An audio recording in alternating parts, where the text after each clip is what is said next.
Hi, boys and girls. It's time for Chapter 9 of the Wise Enchanter.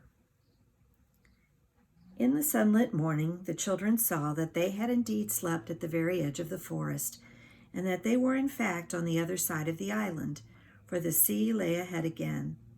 It seemed to be much more blue than silver now, if it was the same sea, which no one could be sure of, since it looked completely different, and everyone seemed to have lost all sense of direction. Two sandy pathways led through long grass toward the shore, and the pathways certainly didn't look very different from one another, and didn't look very much like important pathways either. Well, how are we to know which of these two paths is the correct one? They look exactly the same to me, Michael said. Right way, left way, light way, wrong way. Anyway, long way. Complained the dormouse tiredly, dusting sand from his front paws. So you weren't asleep all the time yesterday, Rukmini said kindly. You must be tired now. Why don't you climb into the bag? I'll miss everything, said the dormouse. Nothing happens at night. I'm keeping my eyes open.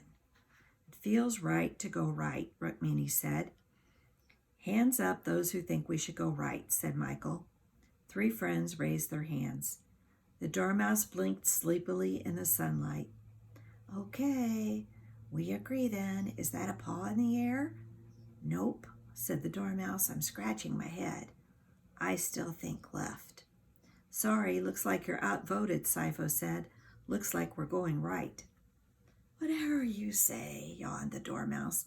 But remember, I said left. Rukmini held the dormouse and stroked his soft fur. We'll wake you up if anything exciting happens. You could sleep now. But he wouldn't. So they walked along the short sandy path until they came to the sea. All at once, out of the water, a small green island arose. At first, it was no larger than a stepping stone, but it grew larger than that quite quickly. The island sprouted a growth that looked like a tree, and then something that looked like a bubble popped out of the top of the tree-like growth. First there was one, and then another, and soon the whole sea was covered with strange, towering tree islands. Bubbles hovered over the islands in the air. What are they? Lauren gasped. I don't know, Michael called out, and the next moment he took a step forward and jumped onto the first island. Then he leapt from the first to the second, while his friends looked on. This is fun. Come on, he beckoned, and bounded to the next island. I don't like this one little bit, said the dormouse, nibbling on his words with his sharp little razor teeth. Before the children could pay much attention to him, something beautiful and colorful rose into the air from behind one of the bubbles. Then there was another of these until the air was full of them. What's this now? Rukmini whispered. Butterflies? Welcome to the Isles of Imagination, said one of the colorful things. Let us inspire you. Here, anything that you imagine is possible. Whatever you imagine, you shall have.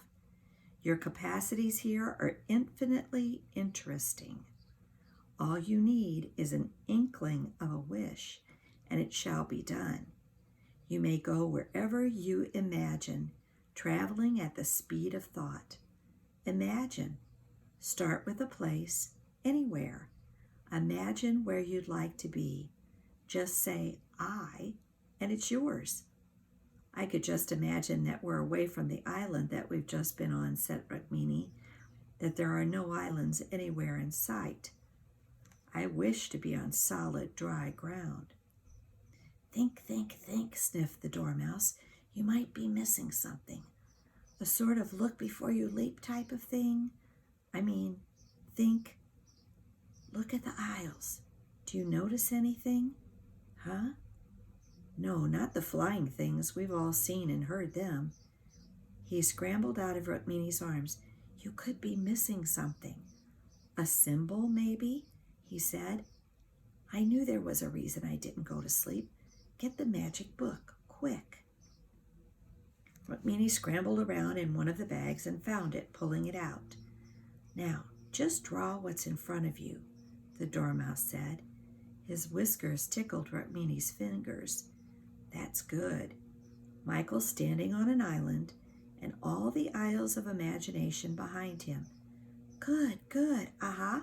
I see it. I see it. I do. It's an eye. An eye. But Rukmini thought the Dormouse was saying that he could see an eye. E-Y-E. She didn't see any eyes. She blinked her own eyes and didn't even look at what she'd drawn. Then she hastily closed the book and distractedly picked up the Dormouse, who gave a furious coughing sneeze. Her friends were ahead of her now, leaping from aisle to aisle, inspired and imaginatively impish. Rukmini followed the others carefully, stepping across the water, which seemed to be growing shallow and green. Do you see an eye? The Dormouse did. Okay, I can't wait for the next chapter.